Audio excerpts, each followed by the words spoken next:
दोस्तों नमस्कार। सरल नर्सिंग इस ऑनलाइन प्लेटफॉर्म पे आपके लिए हार्दिक स्वागत है और अभिनंदन है। मैं आपके लिए एक स्पेशल सीरीज लेके आया हूँ एमसीक्यू की, किसके रिगार्डिंग सीएचओ और अपने जो एनएचएम नर्स के जो एग्जाम हो रहे होंगे 8 जून और 13 जून को, उसके लिए स्पेशल मैं इंपॉर्टेंट एमसीक्यू लेके आया हूँ। ये एग्जाम की दृष्टि से बहुत ही इंपॉर्टेंट है। इसमें सारे जो जितने भी अपने टॉपिक हैं वो सारे कवर कर लिए गए हैं, तो आप एमसीक्यू को ध्यान से देखिएगा, समझिएगा और पढ़िएगा। तो आज अपन इस एमसीक्यू की क्लास में सबसे पहले अपन जो सब्जेक्ट है डिस्कस पीडियाट्रिक्स, अपन पीडियाट्रिक्स के रिलेटेड एमसीक्यू करेंगे डिस्कस, है ना। जो सीएचओ और एनएचएम नर्स ये दो एग्जाम है, इनमें जो मोस्टली जो 3 सब्जेक्ट होंगे हमारे नर्सिंग के, उन्हीं में से 80% क्वेश्चन आएंगे, है ना। जो पहला सब्जेक्ट है अपना वो है पीडियाट्रिक्स, जिसे अपन कहते हैं चाइल्ड हेल्थ नर्सिंग। दूसरा जो अपना सब्जेक्ट है ओबीजी, है ना। और तीसरा जो अपना सब्जेक्ट है कम्युनिटी हेल्थ नर्सिंग। इन 3 सब्जेक्ट को आप याद कर लीजिए, मैं लिख के दे रहा हूं, आप ये सीट आराम से निकाल दोगे। तो अपन इन 3 विषयों को लेकर एमसीक्यू को डिस्कस करेंगे, ठीक है। चलते अपन, पहला अपना एमसीक्यू है paediatrics regarding, who is the known as father of paediatrics, ठीक है। फादर ऑफ पीडियाट्रिक्स किसे कहते हैं, किसे कहा गया है, किसे कहते हैं, किससे जाना गया है। तो पहला है अपना अब्राहम जैकब, हिप्पोक्रेट्स, है ना, कश्यपा और श्रुता। तो इसमें कोई भी याद करने वाली या कोई शॉर्ट ट्रिक वाली बात है नहीं, है ना। आपको सीधे सीधे याद रखना है फादर ऑफ पीडियाट्रिक्स क्या है, अब्राहम जैकब। यह सवाल बहुत ही इंपॉर्टेंट है एनएचएम नर्स के तहत, ठीक है। एनएचएम नर्स के जो एग्जाम होंगे उसके तहत बहुत ही इंपॉर्टेंट एमसीक्यू है, ठीक है। तो आप याद कर लीजिएगा, फादर ऑफ पीडियाट्रिक्स किसे कहा गया है, अब्राहम जैकब को, ठीक है। अगला MCQ, all the following are congenital abnormality in the newborn except. पिछली बार सीएचओ में एक्सेप्ट को लेके बहुत सारे एमसीक्यू आ रखे हैं।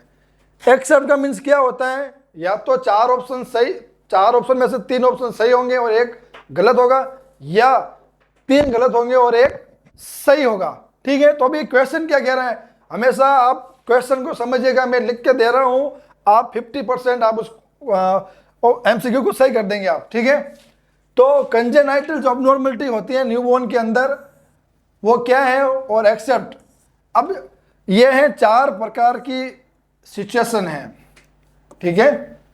अब इनमें से आपको आइडेंटिफाई करना है कि कंजेनाइटल अबनॉर्मलिटी कौन है, ठीक है। तो हाइड्रोसिफेलस, मेनिंजाइटिस, ट्रेक्योइसोफेजियल फिस्टुला और स्पाइनल बाइफिडा, ठीक है। मैं आपको 10वीं क्लास में लेके चलता हूं, जब अपन हिंदी का सब्जेक्ट पढ़ रहे थे, है ना। तो उसमें एक अपन पढ़ रहे हैं कि इनमें से भिन्न कौन सा है ना, 4 ऑप्शन आते हैं, इनमें से भिन्न कौन सा है। तो आप इनमें कहीं ना कहीं थोड़ा सा इसमें दिमाग लगाइए कि इन चारों अबनॉर्मलिटी, ये है तो 4 अबनॉर्मलिटी है, पर आपको क्या करनी है, आइडेंटिफाई कंजेनाइटल अबनॉर्मलिटी, ठीक है। लेकिन अब कंजेनाइटल अबनॉर्मलिटी आप कैसे आइडेंटिफाई करोगे, क्योंकि इनमें से 3 होंगे सेम और एक होगा अलग, ठीक है। तो इनमें से जो अलग है वो कौन सा है, अपना मेनिंजाइटिस। जिस शब्द के पीछे, है ना, ITIS लग जाता है, वो किससे इंडिकेट करेगा, इंफ्लामेशन और इन्फेक्शन को क्या करेगा, इंडिकेट। जैसा कि हम जानते हैं किसी प्रकार का इन्फेक्शन, नोट कर लीजिएगा, एग्जाम की दृष्टि बहुत इंपॉर्टेंट है, किसी प्रकार का इन्फेक्शन कंजेनाइटल अबनॉर्मलिटी के अंदर नहीं आएगा। बच्चा जन्म से इन्फेक्शन लेके नहीं आएगा, है ना। तो ये जो होती हैं अबनॉर्मलिटी, हाइड्रोसिफेलस बचपन से हो सकती है, जन्म से हो सकती हैं, ट्रेक्योइसोफेजियल फिस्टुला हो सकता है और स्पाइनल बाइफिडा हो सकता है। तो ये 3 तो होंगे कंजेनाइटल अबनॉर्मलिटी, और इसने बोला है एक्सेप्ट, है ना। तो ये मेनिंजाइटिस नहीं होगा। तो इसमें जो क्वेश्चन होगा राइट वो होगा बी ऑप्शन, ठीक है। इस प्रकार आपको एग्जाम में सवाल घुमा घुमा के भी पूछ सकते हैं, ठीक है। चलता अपना अगला एमसीक्यू,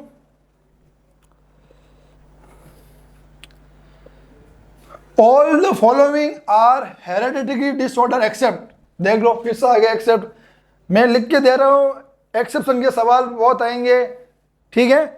अब ये पूछ रहा है कि हेरेडिटिकल डिसऑर्डर कौन कौन से हैं, अब आपको सीधा ऑप्शन को देखना है, इनमें से कौन सा जो डिसऑर्डर है वो जन्म से या हेरिडिटी से होता है। तो आपको देखना है थैलेसीमिया, ये जन्म से हो सकता है ना, ब्लड में इन्फेक्शन, है ना। हीमोफीलिया, ये भी ब्लड डिसऑर्डर है।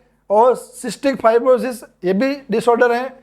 लेकिन ये देखो वापस जो अपना प्रीवियस क्वेश्चन था वही आ गया, है ना। ये इन्फेक्शन है, मेनिंजाइटिस, और देखो इसके पीछे भी क्या लगा रखा है, सिस्टाइटिस, है ना। सिस्टाइटिस, इन्फ्लामेशन और इन्फेक्शन, ठीक है। तो इन तीनों में से ये है अपना अलग, बाकी ये तीनों डिसऑर्डर हो सकते हैं। कौन से हो सकते हैं? आनुवांशिक डिसऑर्डर हो सकते हैं, ठीक है। अगर माता पिता को अगर ये तीन है तो बच्चों के अंदर भी ये होने के पूरे चांसेस हैं, ठीक है। ये जन्म के बाद होगा सिस्टाइटिस। तो अपना जो राइट ऑप्शन है वो हो गया डी, ठीक है। अगला जो बहुत ही इंपॉर्टेंट है, ये एग्जाम में, नोट सेट में, है ना, स्टाफ नर्स में, प्रत्येक स्टेट के सभी में ये क्वेश्चन आ रखा है, ठीक है।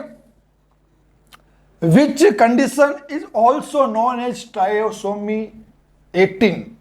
ट्रायोसोमी 18 पहले आपका देखो नर्सिंग का जितने भी सब्जेक्ट कॉन्सेप्ट क्लियर होना चाहिए। ट्रायोसोमी 18 क्या है? डाउन सिंड्रोम है। ट्रायोसोमी 18 एक प्रकार का डाउन सिंड्रोम है, ठीक है।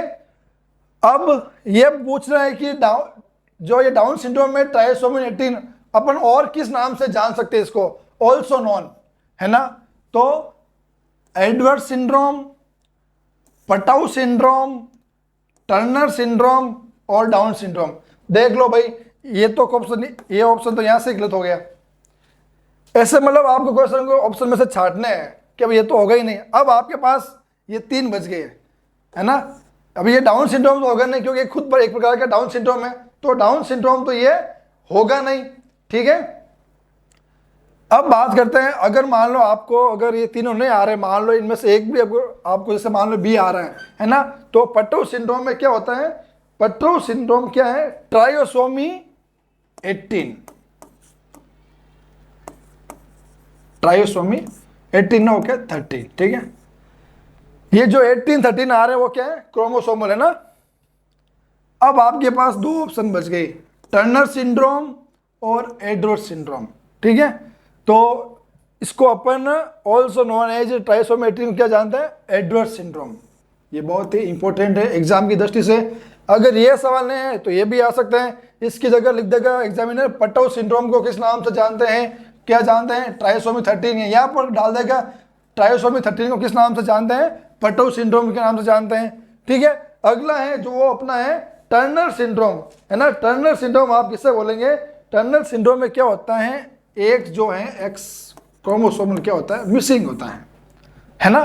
तो इसको अपन मिसिंग सिंड्रोम भी कह सकते हैं। अगर एग्जाम में क्वेश्चन आ जाए कि which condition also known as missing syndrome, तो आपको क्लिक करना है टर्नर सिंड्रोम। अपन ने इस एक एमसीक्यू में अपन ने 4 very very important MCQ clear कर ले, तो आपको ये याद होने तो अनिवार्य है, ठीक है। चलते हैं अपना आगे, एक और आ गया, which causes क्लिनफिल्टर syndrome.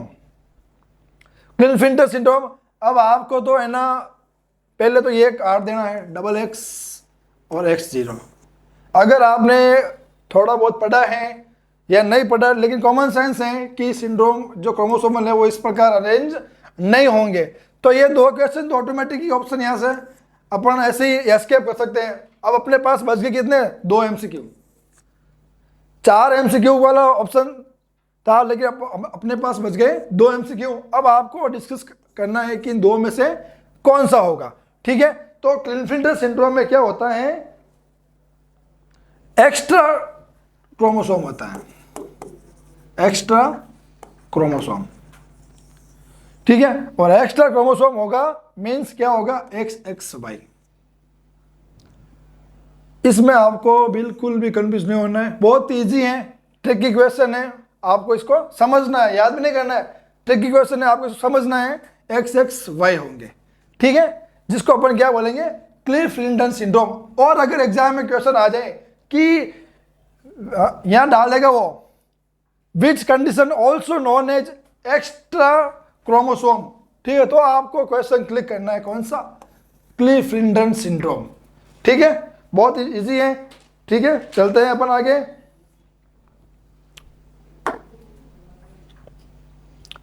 The birth defect in neonate may be due to, birth defect in neonate may be due to, ठीक है।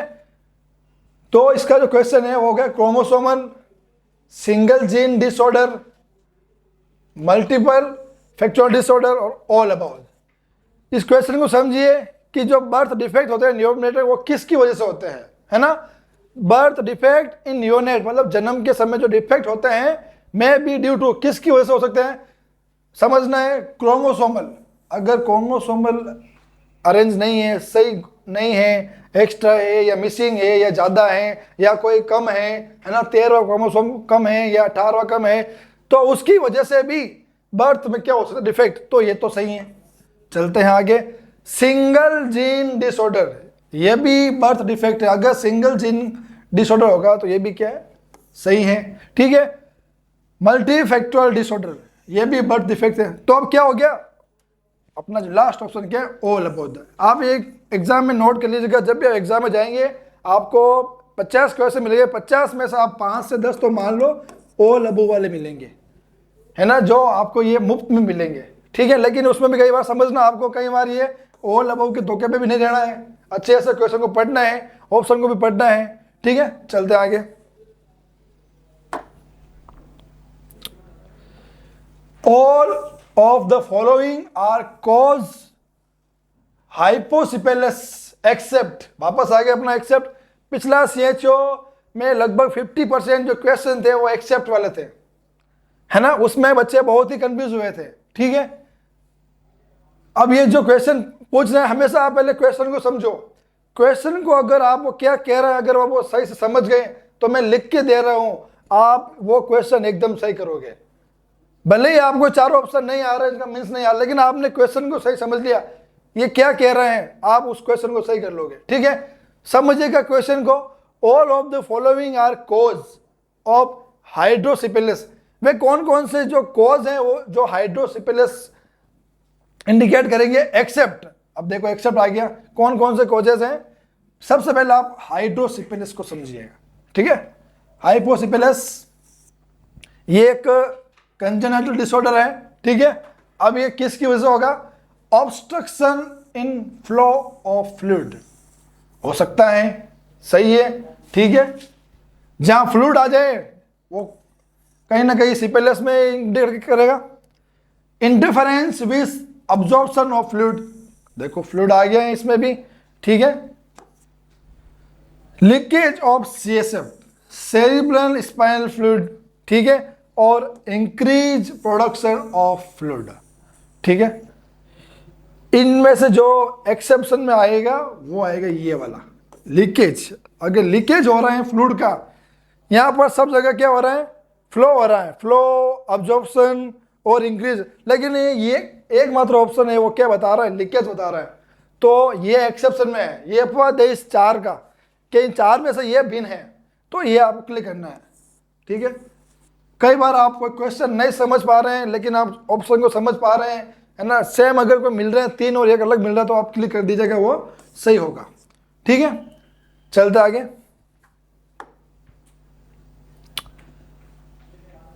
हाइड्रोसिपेलस result due to obstruction in circulation of. अब आपको तो ये 4 जो एमसीक्यू हैं, ऑप्शन है आरबीसी, डब्ल्यूबीसी, प्लेटलेट्स, ये देखना ही नहीं है, समझ लीजिएगा, आप सीधा उस क्लिक पे करोगे आप। ठीक है, ये क्या बोल रहे हैं कि हाइड्रोसिपेलस रिजल्ट, है ना, हाइड्रोसिपेलस किसी वजह से होता है due to obstruction in circulation of. अब देखो बॉडी में सर्कुलेशन किसका होता है, एक तो होता है फ्लूइड का, ठीक है, एक होता है ब्लड का, ठीक है, एक होता है सीएसएफ का। ठीक है, बस इन 3 चीज के क्या होगा बॉडी में, सर्कुलेशन, और कोई चौथी चीज तो है नहीं। ठीक है, और अभी ऑप्शन में क्या दे रहा है, आरबीसी, डब्ल्यूबीसी, प्लेटलेट्स। अब इनका कोई पर्टिकुलर तो नहीं हो तो नहीं रहा ब्लड सर्कुलेशन, तो सीधा सीधा क्या करना आपको, तीनों को क्या करना है कि ये तो ऑप्शन में होंगे ही नहीं, और चौथा जो अपना ऑप्शन है CSF, सेरिब्रल स्पाइनल फ्लूइड, इसको आपको क्या करना है क्लिक, और वापस देखना ये इस जगह पर सही बैठ रहा है या नहीं बैठ रहा है। तो देख लीजिए हाइड्रोसिपेट्स रिजल्ट ड्यू टू ऑब्स्ट्रक्शन। ठीक है साथियों, अब चलते अपना क्वेश्चन नंबर 9। ठीक है, spinal bifida occur due to. अब स्पाइनल बाइफिडा अकर किसकी वजह से होता है, ड्यू टू, ठीक है, accumulation of blood in the brain, ठीक है, न्यूरल ट्यूब डिफेक्ट और मायोमेट्रियम अफेक्टेड और डिफेक्ट ऑफ पेरेन्काइमा। ठीक है, ये जो क्वेश्चन है, ये जो ऑप्शन है, ये दो तो आप कर दीजिएगा डिलीट, एस्केप कर दीजिएगा, है ना। ऐसे करना, आपको एस्केप करते हुए जितना कम हो सके उतना आपको करना है। ठीक है, अब ये दो क्वेश्चन आ गए, अक्लमेशन ऑफ ब्लड इन ब्रेन और न्यूरल ट्यूब डिफेक्ट, है ना। स्पाइनल बाइफिडा, सबसे पहले आप ये जानिए ये किसके रिलेटेड है, NVS, नर्वस सिस्टम के रिलेटेड क्वेश्चन है। तो ये तो हो गया अपने CVS, है ना, पेरेन्काइमा, और ये जो अक्लमेशन ये तो हो गए अपने जो ये हार्ट डिजीज वाले हो गए। ठीक है, ये जो दो है अपने ब्रेन वाले ना, ये किससे रिलेटेड है, NVS से रिलेटेड है। अब आप करना इनमें से एक का चेन, कैसे करोगे कि स्पाइनल बाइफिडा, आप देखो blood of brain in occlusion, किसको बोलते अपन, हिमेटोमा, है ना। तो ये बचा अपना क्वेश्चन न्यूरल ट्यूब डिफेक्ट। ऐसा करना आपको, मतलब एक ही क्वेश्चन को आपको रॉन्ग करते हुए चलना आपको, कि भाई ये तो होगा नहीं, ये भी नहीं होगा, है ना। तो spinal bifida occur due to neural tube defect. ठीक है, इसमें कोई भी कंफ्यूजन नहीं होना चाहिए आपको। Incomplete closure of the vertebral column result in, vertebral column, है ना, वर्टिबल कॉलम देखो आगे अपना, ठीक है, ये हो गया वर्टिबल कॉलम। तो किससे रिलेटेड है, नर्वस सिस्टम से रिलेटेड है। ठीक है, तो छाड़ दीजिएगा। ठीक है, साइनोसिस होगा नहीं, कैफोसिस भी नहीं होगा और स्क्लेरोसिस भी नहीं होगा। बच्चा कौन सा, स्पाइनल बाइफिडा। अगर आपने ज़्यादा नहीं थोड़ा सा अगर पढ़ा है तो आप इन क्वेश्चन को आराम से आप सोल्व कर पाओगे, है ना, कोई इतना हार्ड एंड फास्ट भी नहीं है। ठीक है, चलते आगे। Streptococcal throat infection can be later lead to, question को समझेगा, मैं वही गीत गा रहा हूं बार बार, क्वेश्चन को समझ लीजिएगा, ऑप्शन आप आराम से क्लिक कर पाओगे। क्लिक मीन्स राइट क्लिक कर पाओगे, गलत क्लिक नहीं करोगे, ये मैं लिख के दे रहा हूं। ठीक है, स्ट्रेप्टोकोकल थ्रोट इन्फेक्शन, बस नोट कर लीजिएगा इसको, throat infection can be later lead to, कि जो स्ट्रेप्टोकोकस से जो थ्रोट का इन्फेक्शन होता है, कैन लेटर लीड टू, बाद में वो क्या लीड करेगा, बाद में वो क्या कॉज करेगा, वो कितना बड़ा विकराल रूप दे सकता है।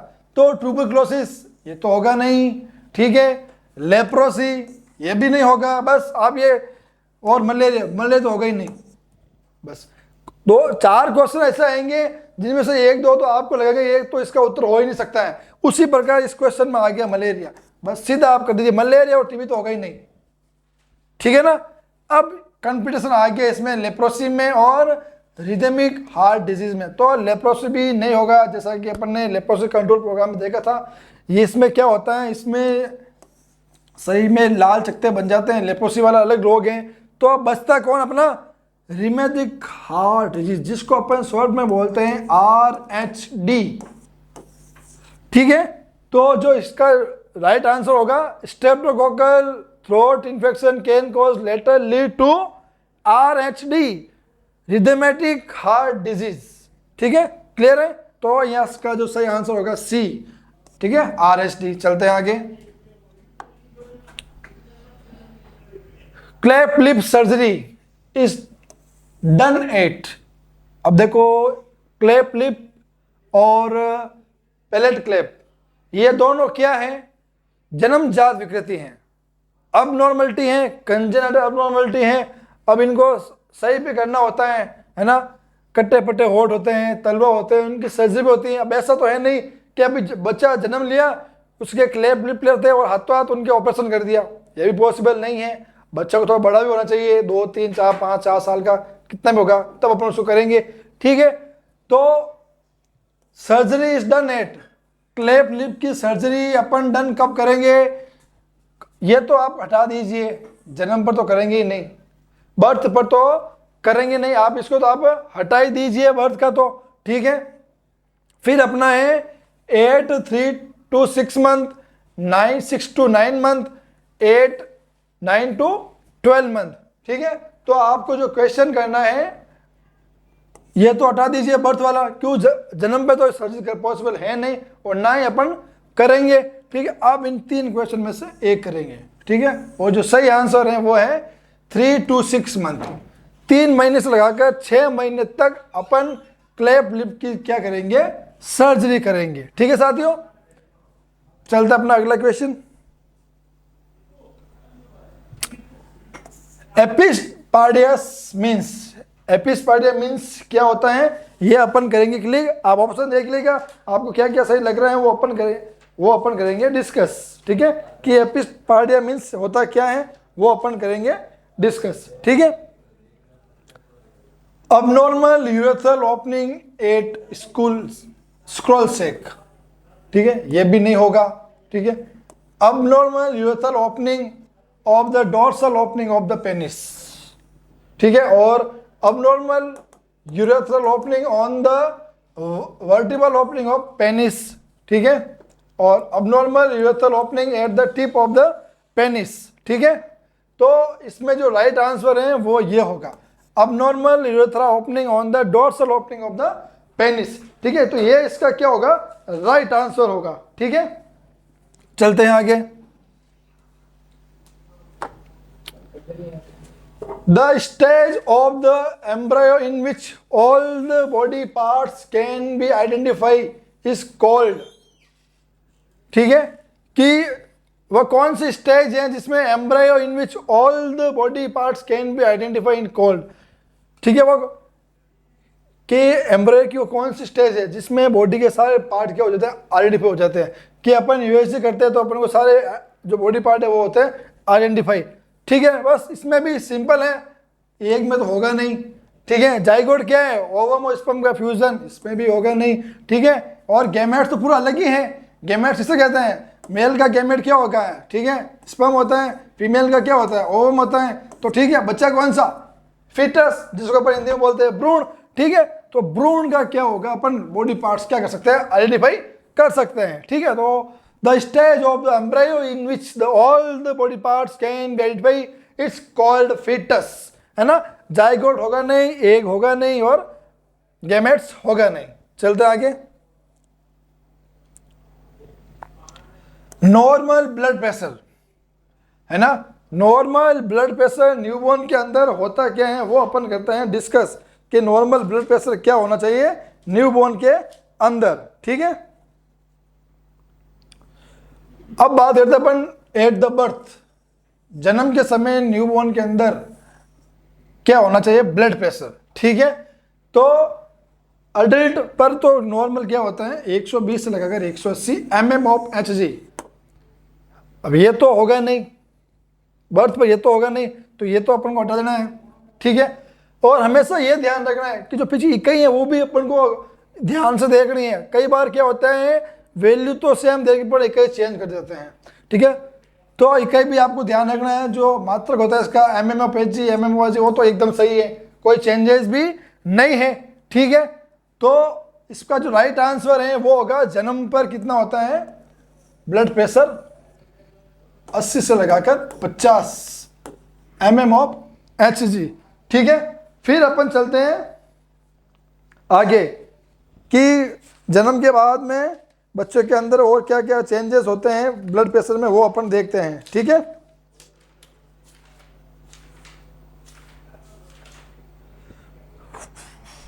तो इसका जो राइट आंसर है ये हो गया 80 से लगाकर 50। अगला question, best time give to bath to newborn. Newborn जन्म के बाद क्या होगा? बेस्ट टाइम कौन सा है? बच्चे ने जन्म लिया और जन्म के कितने समय बाद उसको बात कराना चाहिए? बहुत इंपॉर्टेंट है एग्जाम की दृष्टि से। Immediately birth, first 24 hours, 48 to 72 hours at और एनी टाइम। ठीक है, तो आपको इनमें से एस्केप करना है क्वेश्चन। भाई ये तो आप निश्चिंत रहे कि जन्मते ही बच्चे को बात तो करना नहीं, आप भी जानते हैं, कॉमन सेंस है।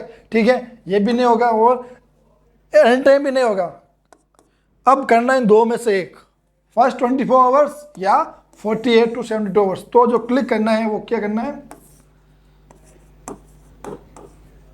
48 to 72 आवर्स। ठीक है, फर्स्ट 24 आवर में अपन ने इसलिए स्नान नहीं कराएंगे क्योंकि अपन को क्या करना है, बच्चे को हाइपोथर्मिया वाली कंडीशन से क्या करना, बचाना है। ठीक है, तो जो राइट आंसर है इसका ये हो गया 48 to 72 hours. Birth weight more than 400 gram, 4000 gram cold. बच्चे ने जन्म लिया और उसका जो वेट है वो अपने मेजर किया और वो कितना आया, 4000 ग्राम आया। तो उस कंडीशन को अपन क्या बोलेंगे। ठीक है, तो जैसा कि अपन जानते हैं जो नॉर्मल बर्थ वेट है वो कितना होता है, 2.5 to 3.5 kg। और अगर ग्राम में बात करें 2500 ग्राम से 3500 ग्राम, यही होता है। ठीक है, जन्म के समय आइडियली वेट है यही होता है। ठीक है, अब ज़्यादा है, नॉर्मल वेट से ज़्यादा है, तो हमेशा ध्यान रखिए मैक्रो जो वर्ड होते हैं वो होता है अधिकता के लिए, मैक्रो जो वर्ड होता है वो होता है अधिकता के लिए, और माइक्रो जो वर्ड होता है कमी के लिए। ठीक है, जो मैक्रो जो वर्ड है वो होता है अधिकता के लिए और जो माइक्रो जो वर्ड है वो होता है कमी के लिए। ठीक है, अब आप इनमें से छाटिए माइक्रो वाले, ये माइक्रोसिफेली और ये माइक्रोसोमिया, ये दो तो होंगे ही नहीं क्योंकि वेट क्या है, ज़्यादा है, तो माइक्रो तो होगा ही नहीं क्योंकि माइक्रो किससे इंडिकेट करता है, कम को इंडिकेट करता है। अब ये रहा ज़्यादा इंक्रीज, मैक्रो मैक्रो। ठीक है, अब इन दो में से आपको एक क्वेश्चन आइडेंटिफाई करना है। ठीक है, तो इसमें दे रखा है cephaly, cephaly is related to foetal skull. बस अपन ने तीनों ऑप्शन को क्रॉस कर दिया, बचा कौन सा, माइक्रोसोमनिया। अब भले आपको सोमने का मीन्स आता हो नहीं आता, लेकिन आपको तीन का पता चल गया, मतलब चौथा यही होगा। ठीक है, तो जो राइट आंसर है वो अपना क्या होगा, माइक्रोसोमिया। इसमें आपको कोई भी कंफ्यूजन नहीं होगा। और अगर क्वेश्चन आ जाए 4000 से हटाकर यहां पर लिख दें 2000 ग्राम, तो आपको उस कंडीशन में ये वाला क्वेश्चन नहीं करना है। कौन सा, माइक्रोसोमिया। ये होगा कम के लिए, ज्यादा के लिए माइक्रोसोमिया। ठीक है, कंफ्यूज नहीं होना है। चलते आगे। Pain scale in clinical setting is an example, है ना। देखो चेक लिस्ट तो होगा नहीं, सिनेमेट्रिकल डिफरेंस भी होगा नहीं, है ना, और ये ग्रेफ्टल स्केल होगा नहीं। तो visual analogue scale, visual analogue scale ऐसे होती है, देखो, है ना। इसमें क्या होता है, ये फेसेस होते हैं, इसमें रो रहा है ना, थोड़ा सा हंस रहा है, टेंशन में है, उसमें ज़्यादा हंस रहा है। तो इसमें क्या स्केल होती हैं, फेस स्केल। फेस को देख के अपन पेन का जो लेवल है वो पता लगा सकते हैं। तो उस फेस स्केल, इसको अपन बोलते हैं विजुअल, है ना। विजुअल, विजुअल क्यों नाम दिया गया, यहाँ पर विजुअल्स होते हैं। ठीक है, और एनालॉग मीन स्केल, है ना। तो विजुअल एनालॉग से अपन क्या करेंगे, पेन का जो लेवल है वो पेन असेसमेंट वो चेक करेंगे। ठीक है, कंफ्यूज नहीं होना आपको। The first stool of neonate, first stool of neonate को अपन बोलते हैं मिकोनियम। सीधा साधा क्वेश्चन है, सीधा, कुछ काटना नहीं, आपको सीधा याद रखना है, फर्स्ट स्टूल ऑफ मिकोनियम। ठीक है, बच गई है दो। ये जो लेनुगो है, जो फर्स्ट फाइन हेयर है बच्चे के, और वर्निस केसियो का जो है, जो बच्चे के शरीर के ऊपर, जो एक्सट्रीमिटी के ऊपर जन्म के बाद व्हाइट कलर का जो सबस्टांस होता है उसको बोलते हैं वर्निस केसियोसा। ठीक है, इसमें कोई भी रॉकेट साइंस है नहीं, वो राइट अपना हो गया ये वाला। चलते हैं आगे। At the birth infant are covered with grey white matters. अभी प्रीवियस क्वेश्चन में अपन ने ये डिस्कस कर लिया है, वर्निस केसियोसा। तो जो राइट आंसर है, जो व्हाइट मैटर्स जो शरीर कवर करता है वो क्या है, वर्निस कैसियो। ऑयल सेबम तो होगा नहीं, है ना, व्हाइट ग्रेविडम नहीं, और लेनो को क्या बोलते हैं अपन, जिसको फाइन हेयर बोलते हैं अपन, ठीक है, बच्चों पर होते हैं। तो जो राइट आंसर हो गया vernix caseosa. The newborn mainly which vitamin deficiency, जन्म के समय बच्चे के अंदर किस विटामिन की होती है कमी। तो आपको इसका याद रखने का उद्देश्य ये रखना है कि बच्चा जब जन्म लेता है तो जन्मते ही उसको कौन कौन से अपन इंजेक्शन लगाते हैं, ठीक है, अपन इंजेक्शन लगाते हैं जन्मते ही उसके विटामिन के का, विटामिन के का लगाते हैं, क्या इंजेक्शन लगाते हैं, ठीक है। और जन्म के समय पर और कौन सा इंजेक्शन लगाते हैं, हेपेटाइटिस बी की वैक्सीन लगाते हैं 24 के अंदर, बीसीजी का इंजेक्शन लगाते हैं और ओपीवी की डोज पिलाते हैं, ठीक है। तो अब आपको इनमें से डिफरेंस करना है कि ये जो पोलियो है ये भी एक बीमारी से बचाती है, बीसीजी है टीबी से बचाती है, हेपेटाइटिस बी इससे बचाता है, और जो विटामिन के है वो खुद पर्टिकुलर है ना। तो समझना है कि जो बच्चों के अंदर जन्म के समय विटामिन के की क्या होती है, कमी होती है, इसलिए विटामिन के का क्या लगाते हैं, इंजेक्शन लगाते हैं। तो बाकी तो अपन को देखनी नहीं है, जो राइट आंसर है वो हो गया विटामिन के, ठीक है, ऐसे याद रखना है बस। KMC which of the following is true, क्या भाई kangaroo mother care, which of the following true, क्या कंगारू मदर केयर के लिए इनमें से कौन कौन सा सत्य है, ठीक है। तो can be also done by father, kangaroo mother care, kangaroo mother care बच्चा को हीट देने के लिए, बच्चों हाइपोथर्मिया वाली कंडीशन में है, उसके माँ के कांटेक्ट में रखेंगे, स्किन टू स्किन कांटेक्ट में रखेंगे तो बच्चे का क्या होगा, टेम्परेचर सही होगा, ठीक है। तो अब ये बोल रहे हैं कि माँ तो दे सकती है kangaroo mother care, can be done by father, yes सही है, फादर भी दे सकते हैं, है ना। Indicate for LBW baby, LBW baby के लिए भी जरूरी है कंगारू मदर केयर, और effective thermal centre, thermal centre के लिए भी, ये कंट्रोल के लिए भी जरूरी है, इफेक्टिव थर्मल कंट्रोल, है ना। ऑल अबाउट द, जो राइट आंसर होगा वो होगा ऑल अबाउट द, इन सभी के लिए ये जो केएमसी वाला जो ट्रू है, ठीक है। अगला सवाल, केएमसी कंपोनेंट एक्सेप्ट, देखो वापस क्वेश्चन आ गया कि ये जो सारे ऑप्शन है क्या है, केएमसी कंपोनेंट है, एक्सेप्ट पर एक नहीं है, अब वो आपको ढूंढना है। अगर आपने केएमसी पढ़ा होगा तो आप इस क्वेश्चन को आराम से सोल्व कर पाओगे। केएमसी कैसे देते हैं, स्किन टू स्किन कॉन्टैक्ट से, स्किन टू स्किन कॉन्टैक्ट, ये तो सही है component. Weight gain, LBW baby है, उसको अगर हम केएमसी देंगे वेट गेन भी होगा, ये भी सही है, और एक्सक्लूसिव ब्लड फीडिंग भी सही है, ठीक है। और ये जो बच गए हैं अपना पीछे वाला अर्ली डायग्नोसिस, ये है जो कंपोनेंट नहीं है, बाकी तीन क्या है इसके कंपोनेंट है, किसके, कंगारू मदर केयर के। तो धन्यवाद दोस्तों, आज की क्लास में अपन ने लगभग 24 पीडियाट्रिक्स के जो एमसीक्यू अपन ने वेरी वेरी इंपॉर्टेंट है वो अपन ने डिस्कस किए। अगली क्लास में आपके लिए और इससे ज़्यादा एमसीक्यू लेके आऊँगा पीडियाट्रिक्स के। अपन 13 जून तक 3 सब्जेक्ट के जो मेन जो एमसीक्यू वो अपन करेंगे डिस्कस। तब तक के लिए धन्यवाद।